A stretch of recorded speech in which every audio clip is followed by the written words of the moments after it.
ಹಾಲು ಒಕ್ಕೂಟದ ಅಧ್ಯಕ್ಷರಾಗಿ ಮಾಜಿ ಸಚಿವ ಎಚ್.ಡಿ. ರೇವಣ್ಣ ಪುನರಾಯ್ಕೆಯಾಗಿದ್ದಾರೆ. ಮಂಗಳವಾರ ಹಾಮೂನ್ನಲ್ಲಿ ಆಯೋಜಿಸಿದ್ದ ಆಡಳಿತ ಮಂಡಳಿ ಸಭೆಯಲ್ಲಿ ರೇವಣ್ಣ ಅವಿರೋಧವಾಗಿ 7ನೇ ಬಾರಿಗೆ ಆಯ್ಕೆಯಾದರು. 1994ರಿಂದ ಸತತವಾಗಿ ಆಯ್ಕೆ ಆಗುತ್ತಿರುವ ಎಚ್.ಡಿ. ರೇವಣ್ಣ 2024ರಿಂದ 2029ರವರೆಗೆ ಅಧ್ಯಕ್ಷರಾಗಿ ಮುಂದುವರಿಯಲಿದ್ದಾರೆ. 14 ಮಂದಿ ನಿರ್ದೇಶಕರ ಸ್ಥಾನಕ್ಕೆ ಈಚೆಗೆ ಚುನಾವಣೆ ನಡೆದಿತ್ತು. ಎಲ್ಲ ಸ್ಥಾನಗಳಿಗೂ ನಿರ್ದೇಶಕರು ಅವಿರೋಧವಾಗಿ ಆಯ್ಕೆಯಾಗಿದ್ದರು. ಇಂದಿನ ಸಭೆಯಲ್ಲಿ ಅಧ್ಯಕ್ಷ ಸ್ಥಾನಕ್ಕೆ ಎಚ್.ಡಿ. ರೇವಣ್ಣ ಅವರ ಹೆಸರು ಸೂಚಿಸಿದಾಗ ಎಲ್ಲರೂ ಬೆಂಬಲ ವ್ಯಕ್ತಪಡಿಸಿ ಅವಿರೋಧವಾಗಿ ಆಯ್ಕೆ ಮಾಡಿದ್ರು. ರಾಜ್ಯದಲ್ಲಿ ಹಾಸನ ಹಾಲು ಒಕ್ಕೂಟ 2ನೇ ಸ್ಥಾನದಲ್ಲಿದ್ದು ಶೀಘ್ರವೇ ಮೆಗಾ ಡೇರಿ ಕಾರ್ಯಾರಂಭ ಮಾಡಲಿದೆ. ಹಾಲು ಒಕ್ಕೂಟದ ಚುನಾವಣೆ 14ನೇ ತಾರೀಕಿತ್ತು. 8ನೇ ತಾರೀಕೆ ಜಿಲ್ಲೆಯ ಎಲ್ಲ ಹಾಲು ಉತ್ಪಾದಕರ ಸಂಘಗಳ ಅಧ್ಯಕ್ಷರು ಮತ್ತು ಕಾರ್ಯದರ್ಶಿಗಳು ಸದಸ್ಯರುಗಳ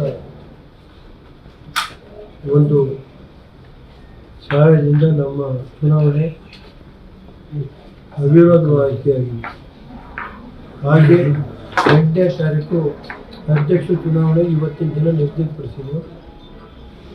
ಅಧ್ಯಕ್ಷ ನಮ್ಮ ಸುಮಾರು 14 ಜನ ಡೈರೆಕ್ಟರ್ಗಳು ಅಧ್ಯಕ್ಷರು ಸದಸ್ಯರುಗಳು ಇವತ್ತು 14 ಸದಸ್ಯರು ಸೇರಿ ನನ್ನನ್ನು ಮತ್ತೆ 2024-2029 ಅವಧಿಗೆ 5 ವರ್ಷ ಅವಧಿಗೆ ಅಧ್ಯಕ್ಷ ನೇಮಕ ಮಾಡೋದಕ್ಕೆ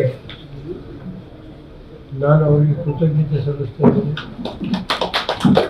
ಮತ್ತು ಅವರ ಮಾರ್ಗದರ್ಶನದಲ್ಲಿ ಈ ಡೈರಿನ ಇಷ್ಟು ದಿನ ನನಗೆ ಸಹಕಾರ ಕೊಟ್ಟಂಥ ಎಲ್ಲ ಹಳೆ ನಿರ್ದೇಶಕರು, ಈಗಿನ ನೂತನ ನಿರ್ದೇಶಕರಿಗೆ ಮತ್ತೊಮ್ಮೆ ನಾನು ಅವರಿಗೆ ಕೃತಜ್ಞತೆ ಸಲ್ಲಿಸಿ ಇವತ್ತು ಜಿಲ್ಲೆಯ ಎಲ್ಲ ಶಾಸಕರು ಮತ್ತು ಜಿಲ್ಲೆಯ ಎಲ್ಲ 3 ಜಿಲ್ಲೆಯ ಎಲ್ಲ ಹಾಲು ಉತ್ಪಾದಕರು, ಹಾಸನ ಜಿಲ್ಲೆ ಇರ್ಬೋದು, ಚಿಕ್ಕಮಗಳೂರು ಜಿಲ್ಲೆ ಇರ್ಬೋದು, ಕೊಡಗು ಜಿಲ್ಲೆ, 3 ಜಿಲ್ಲೆಯ ಎಲ್ಲ ನಮ್ಮ ಹಾಲು ಉತ್ಪಾದಕರ ಸಂಘಗಳ ಸದಸ್ಯರು, ಅಧ್ಯಕ್ಷರು, ಕಾರ್ಯದರ್ಶಿಗಳು ಸೇರಿ ಈ ಸಂಸ್ಥೆ ಇನ್ನೂ ಹೆಚ್ಚಿನ ರೀತಿ ಬೆಳೆಯಬೇಕು ಅನ್ನೋ ದೃಷ್ಟಿಯಿಂದ ನಮ್ಮ ಆಡಳಿತ ಮಂಡಳಿ ಯಾವುದೇ ಚುನಾವಣೆ ಇದ್ದರೆ ಯಾವುದೇ ಚುನಾವಣೆ ವೆಚ್ಚನ ಬಳಸೋದಕ್ಕೂ ಅವಕಾಶ ಮಾಡಿದರೆ ಸಂಸ್ಥೆನ ಈ ಮಟ್ಟಕ್ಕೆ ತಗೊಂಡೋದಕ್ಕೆ ಎಲ್ಲರ ಸಹಕಾರ ಇದೆ. ಇವತ್ತು ಎಲ್ಲ ನಮ್ಮ ಜಿಲ್ಲೆಯ, ಬಾರ್ಕಲ್ ಜಿಲ್ಲೆಯ, ಕೊಡಗು ಜಿಲ್ಲೆ, ಚಿಕ್ಕಮಗಳೂರು ಜಿಲ್ಲೆ ಎಲ್ಲ ಶಾಸಕರ ಒಂದು ಇದ್ರ ಮೇಲೆ ಇವತ್ತು ನಾವು ಚುನಾವಣೆಯಲ್ಲಿ 14 ಕ್ಷೇತ್ರಗಳು ಅವಿರೋಧ ಆಯ್ಕೆಯಾಗಿದೆ. ಅದಕ್ಕೆ ಎಲ್ಲ ಜನಪ್ರತಿನಿಧಿಗಳಿಗೆ, ಸಂಘ ಸಂಸ್ಥೆಯ ಪ್ರತಿನಿಧಿಗಳಿಗೆ ವಂದಿಸಿ ಕೃತಜ್ಞತೆ ಸಲ್ಲಿಸ್ತಾ ಇದ್ದೀನಿ.